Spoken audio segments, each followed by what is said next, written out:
राष्ट्रीय स्वयंसेवक संघ की स्थापना सन 1925 में हुई थी और आने वाले साल 2025 को संघ अपना शताब्दी वर्ष मनाने जा रहा है, जिसके चलते ही 100 साल पूरे करने के बाद संघ ने अपने कार्य क्षेत्र को लेकर कुछ बदलाव किए हैं। ये बदलाव नागपुर में हुई राष्ट्रीय स्वयंसेवक संघ की अखिल भारतीय प्रतिनिधि सभा में किए गए हैं। इस प्रतिनिधि सभा के उद्घाटन सत्र में राष्ट्रीय स्वयंसेवक संघ के सरसंघ चालक डॉक्टर मोहन राव भागवत और सरकारवाद दत्तात्रेय होसबोले ने भारत माता के चित्र पर पुष्पांजलि अर्पित कर शुरुआत की। ये 3 दिवसीय बैठक 15 मार्च से शुरू होकर 17 मार्च तक चलने वाली है। इस बैठक का आयोजन नागपुर के रेशम बाग में स्मृति मंदिर परिसर में किया गया है।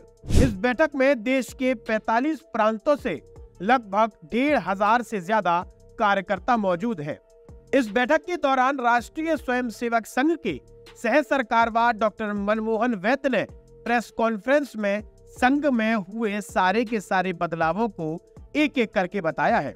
डॉक्टर वैद्य ने बताया कि राष्ट्रीय स्वयंसेवक संघ की प्रतिनिधि सभा प्रत्येक 3 वर्षों में आयोजित की जाती है और 3 वर्षों में राष्ट्रीय स्वयंसेवक संघ का निर्वाचन वर्ष भी होता है, जिसके चलते ही 2024 में प्रतिनिधि सभा का आयोजन नागपुर में किया जा रहा है।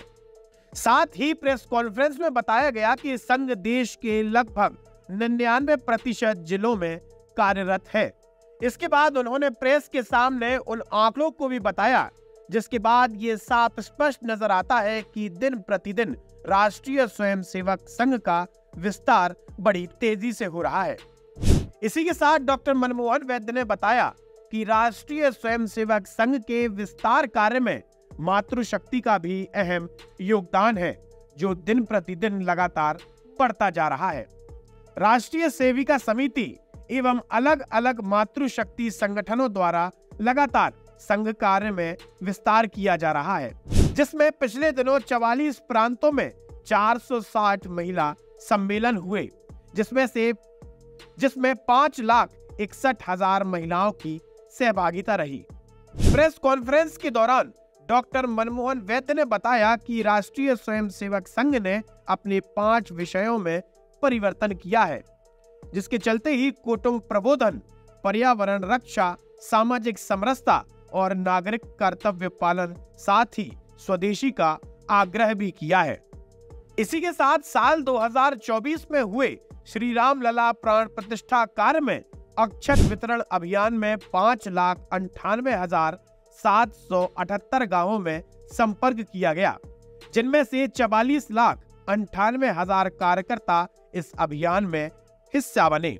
प्रेस कॉन्फ्रेंस के दौरान डॉक्टर वैद्य ने बताया कि संघ के संघ शिक्षा वर्गों में कुछ बदलाव किए गए हैं, जिनमें से 7 दिवसीय प्राथमिक वर्ग, 20 दिवसीय प्रथम वर्ष, 20 दिवसीय द्वितीय वर्ष और 25 दिवसीय तृतीय वर्ष में कुछ बदलाव किए गए हैं।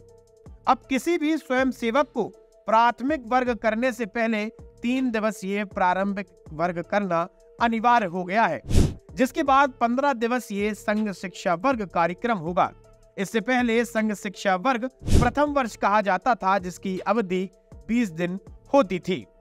अब जिसके बाद द्वितीय वर्ष और तृतीय वर्ष के प्रशिक्षण वर्गों में अब क्रमशः कार्यकर्ता विकास वर्ग 1 और कार्यकर्ता विकास वर्ग 2 कहा जाएगा।